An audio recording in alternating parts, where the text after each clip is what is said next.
This map, as we've seen for the past few days, hasn't really changed very much. What does that tell us about where we are at this point in the war? We've got very used to having a look at this map in through various media outlets, and I think we're always looking for the changes. And the danger is when nothing changes, we think people are perhaps having a day off. Clearly, nothing's further from the truth. What I think we're seeing now is that having stalled in their offensive, we're seeing a massive resupply from Russia, whether it's fuel, logistics, weapons, ready for the next push. And that will be troops and material coming in from Russia to resupply, bolster those areas that have already been taken. Yes, I think in terms of, we've got to look at where the priorities are. Most wars, certainly apart from 1945, are not won by the last man standing. They're a negotiated position.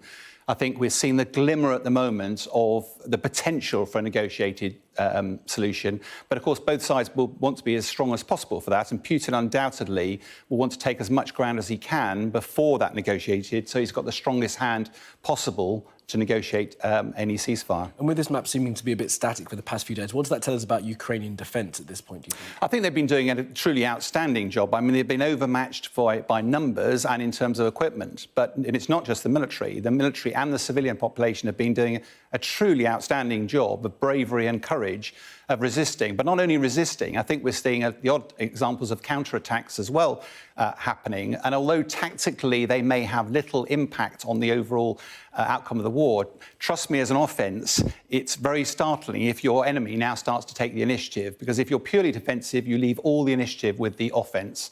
If you now start to just catch him out at the sides, he's left second-guessing and reeling, and the Ukrainians are doing a really good job of that. Looking to keep them guessing. Let's take a look at where there has been some progress in this war, and that's in the southern portion of Ukraine. The Russians have been making some advances. We know that Kherson was taken a week or so ago, and of course we've seen fighting in and around Mariúpol, that airstrike on that theatre just yesterday. Tell us about why this part of Ukraine is so important to the Russian advance. Well, a couple of reasons, I think, really. One of which, if you look historically, you go back 200 years ago, Russia owned the whole of this coastline. And therefore, if you are subscribed to the view that Putin hails back to the Russian Empire, he wants to take that land again.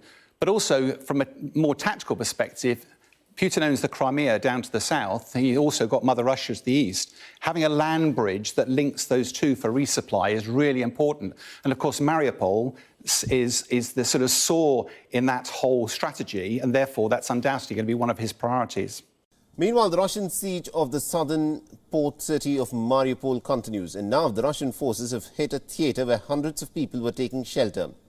This has been confirmed by the city authorities, and the Ukrainian officials have said that the Russian troops bombarded a drama theatre building, adding that while the authorities are trying to establish the number of casualties, the operations on the ground have been hampered by relentless shelling in the residential areas of the city. The private satellite company Mapa has also released images of the building before the shelling, which shows the word children clearly written on the pavements on either side of the theatre.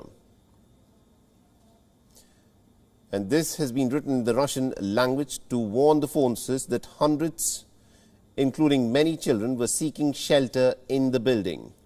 And Russia's defense ministry has denied Moscow's hand in the bombardment of this particular theatre facility, claiming that the building was destroyed in an attack by the Ukrainian nationalist Azov battalion. This after Kremlin last week had blamed the same unit of bombing a maternity hospital in Mariúpol, which had sparked international outrage. Now, more than 2,000 people so far have been killed in the besieged city, according to the Ukrainian authorities. Now, Ukraine has also accused the Russian forces of attacking civilian convoys leaving the city to flee the war. Authorities have confirmed that at least about 5 people, including a child, were injured in artillery firing during the evacuation process. The Ukrainian military has released a statement, and I quote, at 13:30 GMT, a column of civilians being evacuated from Mariúpol to Zaporizhia were fired upon by inhuman Russian occupiers, adding that the number of victims at this point of time is still to be ascertained. Now, remember, at least about 20,000 people have managed to flee from Mariúpol after the humanitarian corridor from the city was not bombed by the Russian forces for the very first time on Tuesday. Most of the city residents have been trapped without heating, electricity or access to running water for a large part of the last 2 weeks. while local officials claim that almost about 2,500 people have been killed in the airstrikes and bombardments by the Russian forces.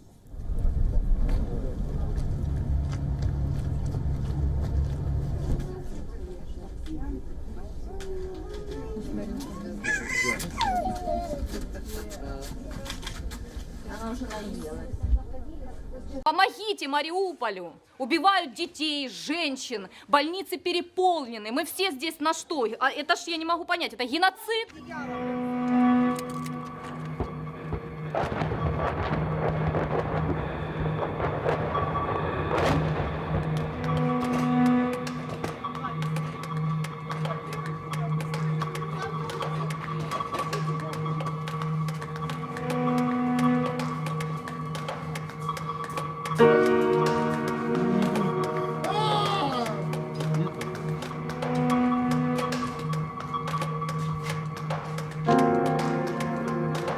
Потому что остальные больницы разбомбили. Сейчас и никто не забирает. МЧС нет, никого нет. Родственники, я не знаю, куда мы их девать будем, как хоронить. В общем, могилу без понятия даже. На 17-м больница не принимает, БСМП не принимает. У нас последняя вот эта вот территория, где привозят раненых. Все, больше пока некуда.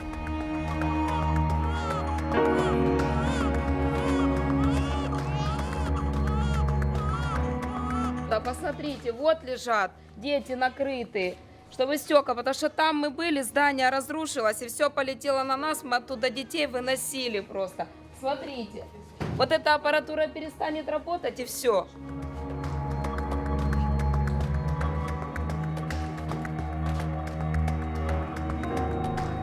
За 3 тижні загинули дуже багато українців, тисячі. Окупанти вбили 108 дітей посеред Європи, у нас, у 22-му році. Але ви ніби знов за стіною.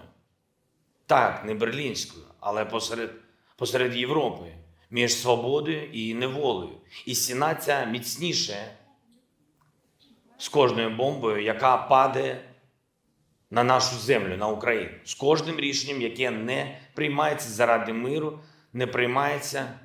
Коли ми запитували вас, що має зробити Україна, щоб стати членом НАТО, бути в безпеці, отримати гарантії безпеки, ми чули відповідь, рішення такого на столі поки що немає.